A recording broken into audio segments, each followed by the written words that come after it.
je te dis toi, tu es satisfait. C'est-à-dire le rythme est normal.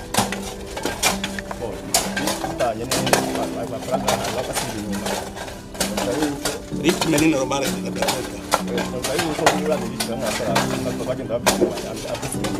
no minimum ahana hani bari kuhakorera rimwe aha turi na aho se bari kuhakorera rimwe iyo baba bari bari kuba batonze hajya baje gushikari batonze bari kuba barakora afite imashini baje kugira serivation bashiramo abagira hajya bishimisa n'akandi kabase kumveka bira bafite imashini zirahe bazanye bakuye hano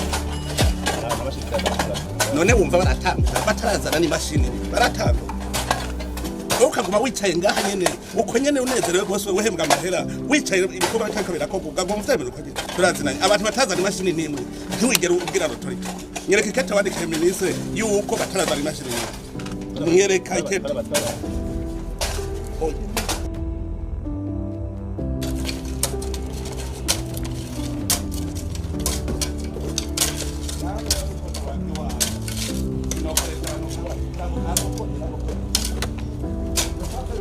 Pas le matériel maritime. Comment on peut faire des transports maritimes sans amener du matériel? Quel est l'état d'avancement maintenant? Depuis quand vous avez commencé, vous êtes satisfait? Vous n'êtes pas satisfait? Nous ne sommes pas. Qu'est-ce que vous êtes en train de faire maintenant depuis quand?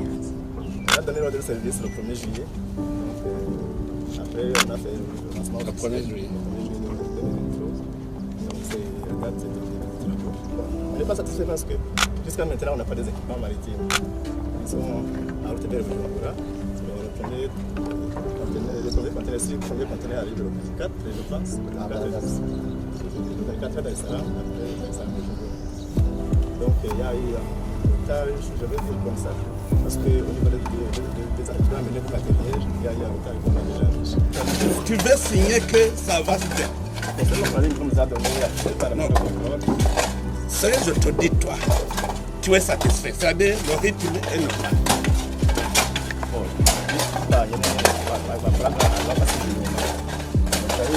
Rythme ni normal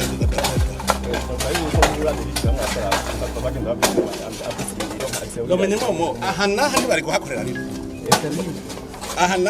aha turi na aho se bari kuhakorera rimwe iyo baba bari bari kuba batonze hajya baje gushikari batonze bari kuba barakora afite imashini baje kugira serivation bashiramo abagira hajya bishimisa n'akandi kabase kumveka bira bafite imashini zirahe bazanye bakuye hano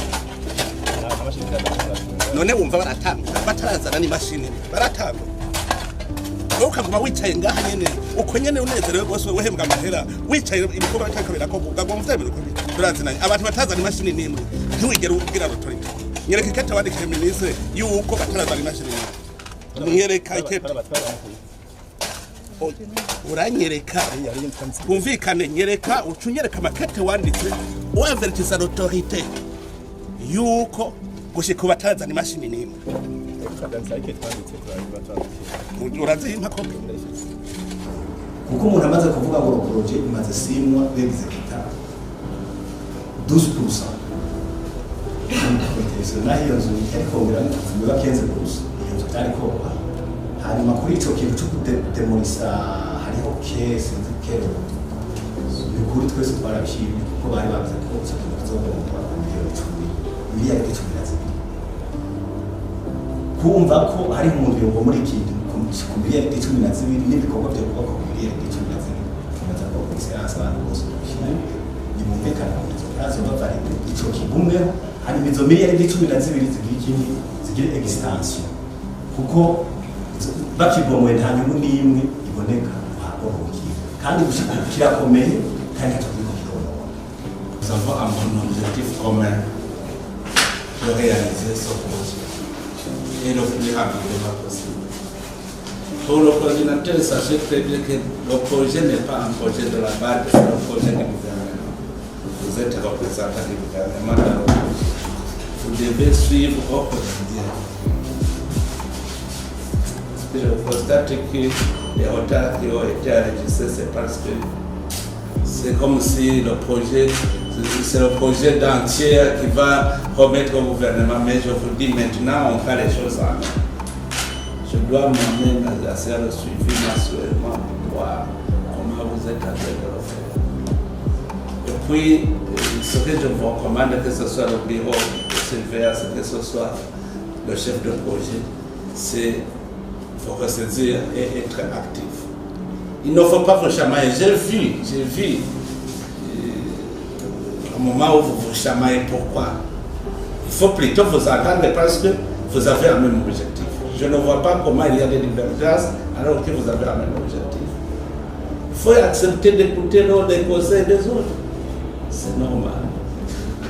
Donc, je vous recommande maintenant de vous ressaisir et s'asseoir ensemble, faire un chronogramme de toutes les activités, que ce soit ces plans d'études, qu'on décide sur les études et ce que nous devons faire, parce que nous devons faire.